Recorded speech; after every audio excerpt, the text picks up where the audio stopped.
Hello dear students, एक बार फिर से आपका स्वागत है हमारे चैनल गुरुकुल क्लासेस में। और जैसा कि हमारा एक्टिव टू पैसिव का सीरीज चल रहा था जिसमें हमने 9 वीडियोस बनाए और उन 9 वीडियोस में 8 वीडियोस जो है वो टेंस वाइज कैसे पैसिव बनाना है उसका था और एक वीडियो इंपेरेटिव सेंटेंस के रिगार्डिंग था। आज हम ओवरऑल ऐसे सेंटेंस लेने वाले हैं जिसको हम कह सकते हैं द हार्डेस्ट सेंटेंस। ठीक है, जो सबसे हार्डेस्ट सेंटेंसेस हैं, ठीक है, एक्टिव टू पैसिव के, वो हम लेने वाले हैं। और यहाँ पे हमारे 2 स्टूडेंट हैं जिनसे हम सॉल्व करवाएंगे, डिस्कस करेंगे कि किस तरह से सॉल्व किया है। ओके, तो चलिए स्टार्ट करते हैं। पहला सेंटेंस लेते हैं, who taught you such tricks as this, such tricks as this. Okay, active to passive. चलिए, तो पहला सेंटेंस जो हमने लिया है वो है who taught you such tricks as this. ठीक है, ये क्वेश्चन मैं करूंगा मनीषा से। मनीषा, ये क्वेश्चन है who taught you such tricks as this. तो सबसे पहले तुम्हें बताना है कि ये सेंटेंस जो है किस टाइप का सेंटेंस है? इंट्रोगेटिव। इंट्रोगेटिव। और टेंस वाइज अगर देखें हम तो ये सेंटेंस कौन से टेंस का है? Simple past. सिंपल पास्ट का है। वेरी गुड, क्योंकि हु के बाद डायरेक्ट वर्ब का सेकंड फॉर्म आया है। ठीक है, आपको मैं बता दूं टॉट तीनों में होता है। ठीक है, दोनों फॉर्म होते हैं, V2 एंड V3 दोनों में टॉट आता है। लेकिन मैंने आपको हमेशा बताया है कि इसको V3 तभी कंसीडर कर सकते हैं जब इसके साथ कोई हेल्पिंग वर्ब हो। कभी भी V3 बिना हेल्पिंग वर्ब के यूज नहीं होता। आप कहीं पे भी देख लो, टेंसेस में या पैसिव में, कहीं पे भी। ओके, तो चलिए इसका आंसर पूछते हैं मेरे स्टूडेंट से। चलो बताओ मनीषा, इसका आंसर क्या होगा? By whom were you such tricks?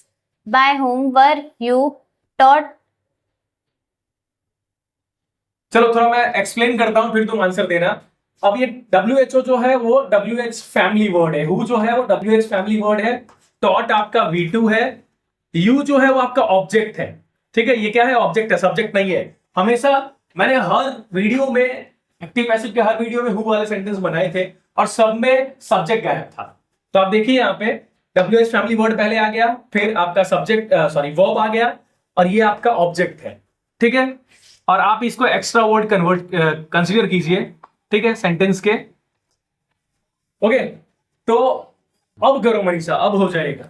By whom were you? सबसे पहले क्या करेंगे हम? By सबसे पहले हम कर देंगे bye whom.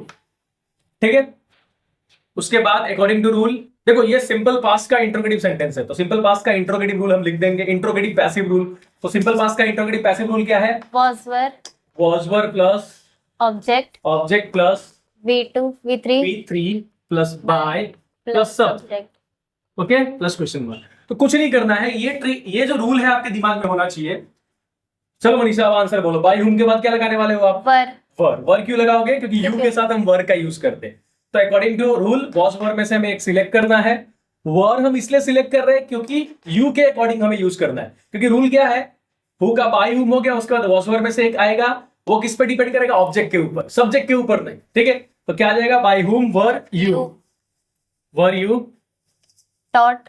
Okay, were you के बाद ऑब्जेक्ट के बाद क्या है? वर्ब का थर्ड फॉर्म, तो taught Such tricks as this।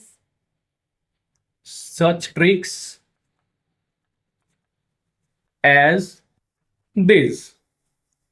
Okay, तो ये हमारा आंसर है, by whom were you taught such tricks as this। Okay, ये सेंटेंस देखने में बहुत ज्यादा कॉम्प्लिकेटेड है, ठीक है, लेकिन आप अगर रूल को फॉलो करते हो तो आप आराम से सॉल्व कर सकते हो। ओके, चलिए एक और सेंटेंस लेते हैं, you must endure what you cannot cure.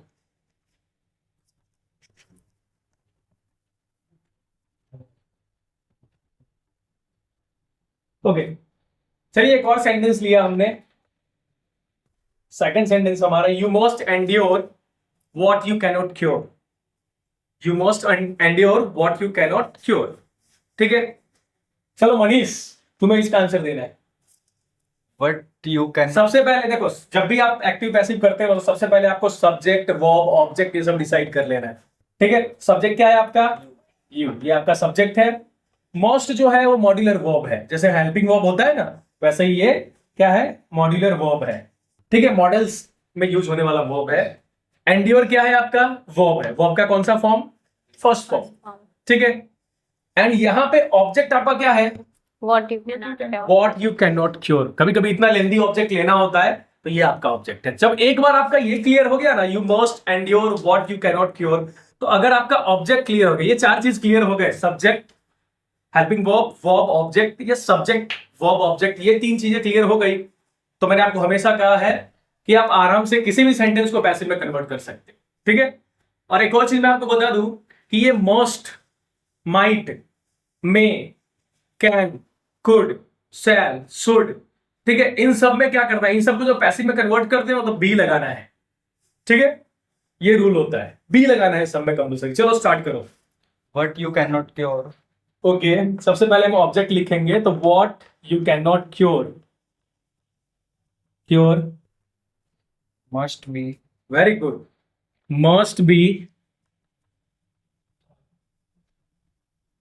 Must be endured endured, verb का थर्ड फॉर्म ही हमेशा आएगा, याद रखना है, endured by you. Okay, sorry question mark नहीं लगाना है, नॉर्मल सेंटेंस है। ठीक है, तो ये रहा। तो ये सेंटेंस देखने में थोड़ा कॉम्प्लिकेटेड लग रहा होगा, लेकिन अगर हम इस तरह से पूरा क्लासिफाई कर दें रूल के हिसाब से, सेंटेंस का एक एक वर्ड क्या है वो मैं बता दिया जाए, टीचर आपको बता दे, तो आप भी आराम से कर सकते हो। Subject, modular verb, verb object. ठीक है, तो ट्रैफिक रूल तो फॉलो करना ही है एक्टिव टू पैसिव में, ऑब्जेक्ट को उठा के पहले लाओ, सब्जेक्ट को बाद में ले जाओ, और अगर मॉड्यूलर वर्ब है तो मॉड्यूलर वर्ब के बाद बी लगाओ और वर्ब का थर्ड फॉर्म लगा दो। तो बेसिकली ये होता है। चलिए और कुछ सेंटेंस लेते हैं, मनीष बिना मिटाने वाला सेंटेंस है आपका, he made his wife, he made his wife do the work, do the work। चलो मनीषा बोलो इसका answer. His wife was made by him to do the work. His wife was made by him to do the work। Okay, तो ये आपका subject है, ये made जो है वो V2 है, V2 है। तो ये सिंपल पास्ट है। ठीक है, हिज वाइफ जो है वो आपका ऑब्जेक्ट हो गया। ठीक है, और डू द वर्क है, इसको आप एक्स्ट्रा वर्ड समझो, एक्स्ट्रा वर्ड समझो। ठीक है, मैंने बताया ना हमेशा कि मेले में घूमने जाते हो, चार दोस्त है, चार के लिए आइसक्रीम लेना है, बाकी सब एक्स्ट्रा है, उनके लिए कुछ लेना देना नहीं है, तो वो एक्स्ट्रा वर्ड है, उनको जहां प्रॉपर लगे, आपको प्रॉपर मीनिंग दे सके, वहां उनको एडजस्ट कर देना। सबसे पहले हम क्या करेंगे, ऑब्जेक्ट को लेंगे, तो क्या बोला आपने, his His wife his wife, ये सिंपल पास्ट है, तो क्या आ जाएगा, वॉज आ जाएगा। हिज वाइफ वॉज made अच्छा ऐसा करते हैं, हिज वाइफ वॉज मेड, फिर डू द वर्क रख लेते हैं, लेकिन डू द वर्क सिर्फ आप लिख देते हो, his wife was made do the work by him, तो ये प्रॉपर मीनिंग नहीं देगा। तो आपको क्या करना है, his wife was made to, तो कभी कभी क्या होता है, प्रॉपर मीनिंग आए इसके लिए आप प्रीपोजिशन को ऐड कर देते हो, और वो रॉन्ग नहीं होगा। तो his wife was made to do the work do the work by him. By him. Okay, चलिए एक और सेंटेंस लेते हैं।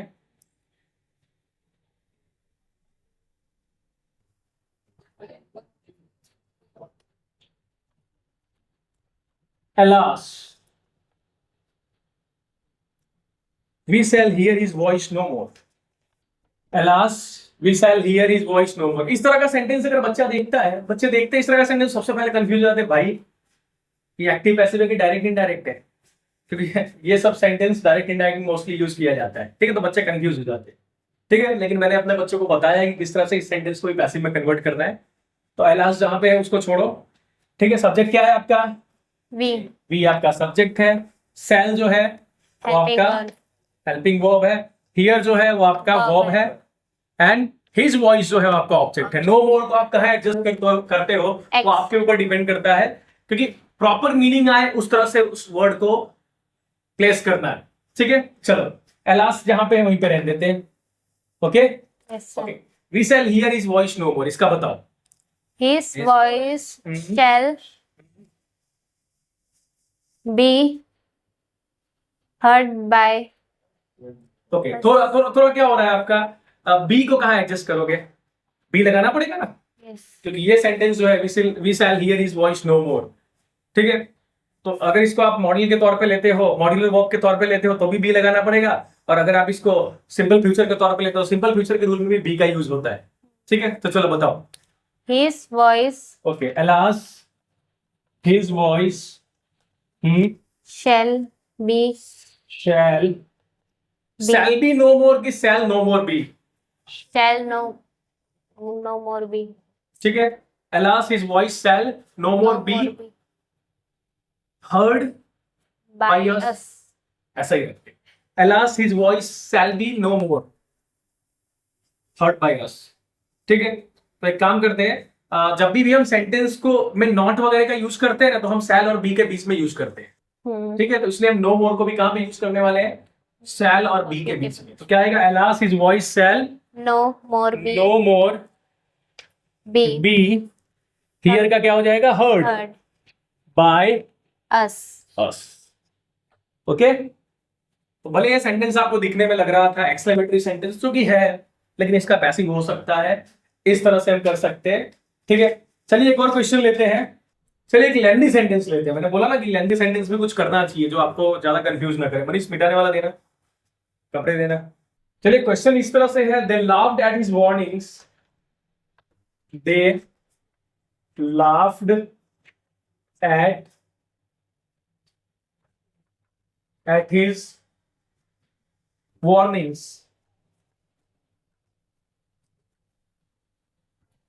and objected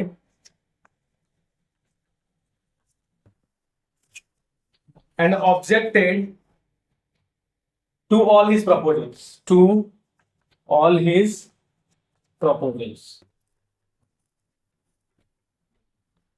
ये आपका एक्टिव वॉइस का सेंटेंस है। इस सेंटेंस को अगर एक बार देखें हम, तो इसमें हमारे दो दो वर्ब है। ठीक है, दो दो ऑब्जेक्ट भी है, लेकिन सब्जेक्ट एक है। ये आपका सब्जेक्ट है, लाफ्ड आपका वर्ब है, एट प्रीपोजिशन है, हिज वार्निंग जो है ये पहला ऑब्जेक्ट हो गया आपका। ठीक है, ऑब्जेक्टेड जो है वो आपका सेकंड वर्ब है। ठीक है, V2 मतलब टू बी, या ब्रैकेट में टू लिखता हूं, मतलब सेकंड वर्ब है। ठीक है, टू फिर से प्रीपोजिशन है, ऑल हिज प्रपोजल्स जो है वो क्या है, आपका सेकंड ऑब्जेक्ट है, O2 है, ऑक्सीजन नहीं है ये, O2 ये सब पढ़ा रहा है। ठीक है, चलिए तो क्वेश्चन है आपका, they laughed at all his warnings and objected to all his proposals. देखिए ये सेंटेंस में 99% स्टूडेंट का गलत होता है, क्योंकि एक तो दो वर्ब और दो ऑब्जेक्ट है, और दूसरा प्रीपोजिशन भी रख दिया है। मैंने आपको बताया था कि don't spit on the road, इस सेंटेंस को पैसिव में कन्वर्ट करना थोड़ा हार्ड है, क्योंकि आप प्रीपोजिशन को कहां रखने वाले हो ये ज्यादातर बच्चों को पता नहीं होता है। ठीक है, चलिए मनीषा ये बताओ इसका answer. They laughed at his proposals, at his warnings। His warnings was laughed. His warnings है ना, warnings प्लूरल है, His तो और आएगा ना। warnings were laughed हाँ at by them, हाँ and all his proposals हाँ, were objected hmm, by them. Okay. तो आप दे का मतलब आप दो दो बार सब्जेक्ट को लास्ट में रख रहे हो, ऑब्जेक्ट के तौर पे रख रहे हो। ठीक है, यहाँ पे क्या होगा मैं बताता हूँ। आपका पहला ऑब्जेक्ट है हिज वार्निंग्स, क्या आएगा, his Warnings. Warnings. His warnings were, simple past है ना ये, दे लाफ्ड, V2 आया है सीधा। ठीक है, सब्जेक्ट के बाद तो सिंपल पास्ट है, इसलिए हमने क्या किया, हिज वार्निंग्स वर। ठीक है, Laughed. लाफ्ड। अब देखो प्रीपोजिशन जो है वो हमेशा वर्ब के बाद ही लगा देना है, तो क्या आएगा, हिज वार्निंग्स वर लाफ्ड एट, उसके बाद आप second object, second verb and object पे आ जाओ, and All his warnings were laughed at, and all his proposals his proposals were were all his proposals were objected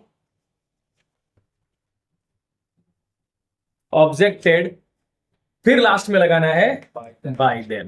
आपने देखा ये थोड़ा लेंथी सेंटेंस था, साथ में सेंटेंस में प्रॉब्लम ये थी कि सब्जेक्ट एक ही था और वर्ब एंड ऑब्जेक्ट दो दो थे, और साथ में वर्ब एंड ऑब्जेक्ट के बीच में प्रीपोजिशन डाल दिया था।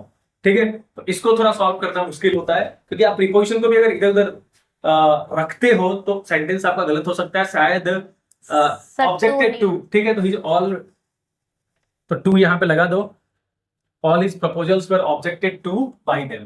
ठीक है, तो ये रहा।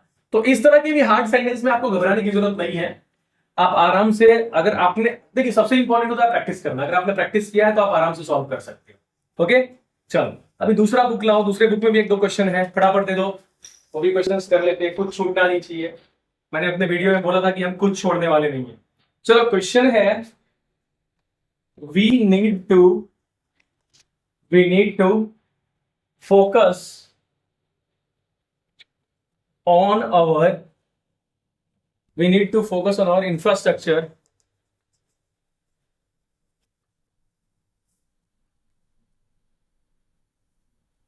and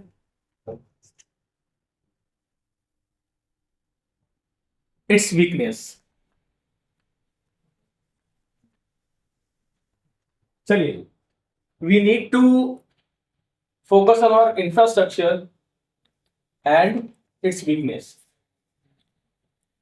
तो मैं सबसे पहले सेंटेंस को थोड़ा आपको समझा देता हूं। वी आपका सब्जेक्ट है, ये आपका वर्ब है।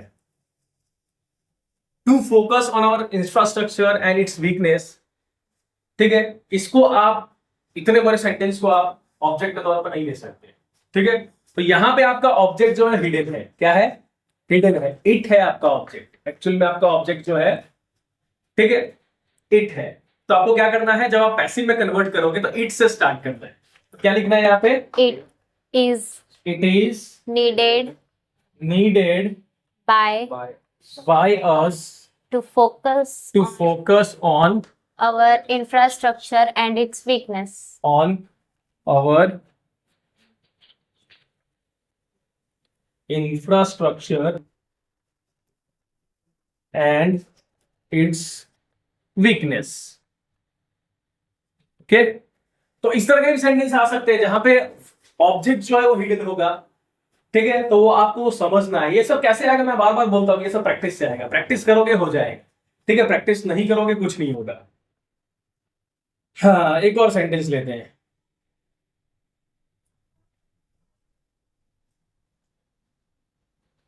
एक और सेंटेंस लेते हैं और उसके साथ हम क्या करेंगे, ये क्लास खत्म करेंगे।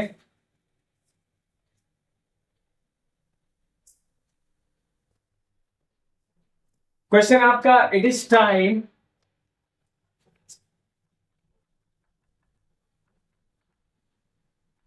To close the shop. It is time to close the shop, ठीक है। एक्टिव, पैसिव, लास्ट सेंटेंस है हमारा। It is time to close the shop. भाई इंग्लिश ऐसा लैंग्वेज, फ्लेक्सिबल लैंग्वेज है, ठीक है। थोड़ा मोड़ा आप अपने हिसाब से चेंज कर सकते हो। तो अगर आप सेंटेंस को अगर आप देखो तो अगर यहां से सेंटेंस को देखो, क्लोज द शॉप, इतने पे सिर्फ फोकस करो, क्लोज द शॉप, ठीक है। क्या है? इंपेरेटिव सेंटेंस है। क्या है? इंपेरेटिव सेंटेंस है, ठीक है। ये आपका वर्ब और ये आपका ऑब्जेक्ट, ठीक है। तो आपको इस तरह का सेंटेंस को इस तरह से ही लेना है, ठीक है। पहले क्या करो, इट इज टाइम जो है, जहां है वहां रहने दो, इट इज टाइम, ठीक है। अब देखो, हमारा जो इंपेरेटिव सेंटेंस होता है उसका रूल क्या है, ठीक है। तो उसका रूल होता है late plus object plus V+V3, ठीक है। तो यहां पे आपको लेट का यूज नहीं करना है, लेकिन बाकी के रूल यूज करने हैं, ठीक है। तो it is time to the shop be close, ऐसा करोगे तो सही नहीं मीनिंग आएगा। तो टू के जगह पे हम अलग प्रीपोजिशन यहां पे यूज करेंगे, for. It is time for, फिर ऑब्जेक्ट को पहले लो, it is time for the shop To be closed. To be closed, ठीक है। तो आपने देखा कि टू के बाद कोई वर्ब आए तो हमें क्या करना है, बी लगा के उसको थर्ड फॉर्म में कन्वर्ट कर देना है। तो हमने वही रूल फॉलो किया है। तो it is time for the shop to be close. तो आप बोलोगे सर ये फॉर आपने एक्स्ट्रा लगाया। तो मैंने आपको बोला कि फॉर जो है वो लगा सकते हैं, ठीक है। इसलिए लगा सकते हैं कि प्रॉपर मीनिंग आना चाहिए। सबसे इंपॉर्टेंट होता है, सबसे इंपॉर्टेंट कोई भी ग्रामेटिकल टॉपिक हो जहां पे आप सेंटेंस कन्वर्जन कर रहे हो, तो आपको ये चीज ध्यान में रखना है कि आप इस तरह से सेंटेंस को कन्वर्ट करो कि मीनिंग चेंज नहीं होना चाहिए। मीनिंग चेंज नहीं हुआ तो आपका सेंटेंस 100% करेक्ट आएगा। ओके, तो आई थिंक आज जो हमारे हिसाब से जो डिफिकल्ट सेंटेंसेस थे उसको हमने सॉल्व किया अपने स्टूडेंट के साथ। तो आपको इस तरह का वीडियोस देख के आप अगर इस तरह से प्रैक्टिस करते हो तो आप भी कोई ऐसा सेंटेंस नहीं छूटेगा जो आपसे नहीं होगा। ओके, तो आई थिंक आपको इस वीडियो में मजा आया होगा। और इस तरह की वीडियोस को देखने के लिए हमारे चैनल गुरुकुल क्लासेस को सब्सक्राइब कीजिए, हमारे वीडियो को लाइक कीजिए, शेयर कीजिए। जितना शेयर करेंगे आपका नॉलेज बढ़ेगा। Thank you Manisha and Manish.